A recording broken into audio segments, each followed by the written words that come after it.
This is a trip to Hocking Hills and I'm gonna tell you guys about it. हामी चाहिँ बिहानै Hocking Hills तिर लाग्यौँ. यो चाहिँ सब NKM हाइकिङ जाने टोली हो. पुग्ने बित्तिकै पेट पूजा गर्न थाल्यौँ फर्स्ट थिङ फर्स्ट. त्यसपछि चाहिँ हामी लाग्यौँ यो सबसे छोटो हाइकमा रक हलो भन्ने ठाउँमा.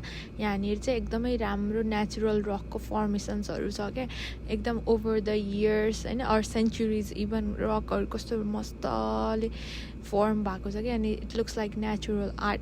अनि कस्तो राम्रो थियो. And there was a spot where people were queueing just to take pictures.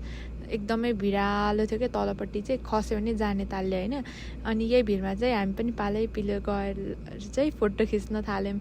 अनि एकछिन यो ठाउँ एक्सप्लोर गरेपछि चाहिँ हामी लाग्यौँ नेक्स्ट डोज अफ खाना खानलाई. किनभने we had a long hike in front of us. त्यसपछि हल्का यताउति एक्सप्लोर गरेपछि चाहिँ हामी चाहिँ डिसाइड गऱ्यौँ ओल्ड म्यान केभ जाने, विच इज 10 minutes ड्राइभ. त्यसको इन्ट्रान्स पोइन्ट ओल्ड म्यानको इन्ट्रान्स पोइन्टबाट चाहिँ हामी यो चाहिँ इन्ट्रान्स पोइन्ट हो. अनि यहाँबाट सुरु गर्दैछौँ. एन्ड लुक एट अस.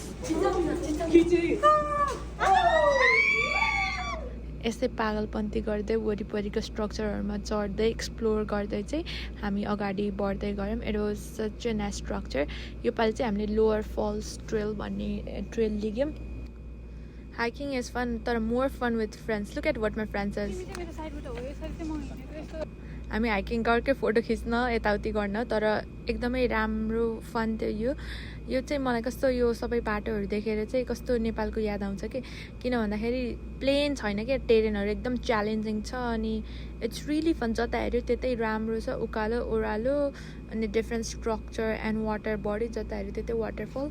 यता र उति हेर्दै मजा गर्दै हामी चाहिँ लाग्यौँ. अनि त्यसपछि आइपुग्यौँ यता सिडर फल्स भन्ने ठाउँमा. यो दिन 13-14 किलोमिटर हिँडिसकेका थियो. अनि पानीमा छ्यापछ्याप गर्दै बसिरहेछौँ जस्ट टु कुल अफ. थाकि पनि सकेका थियौँ कि.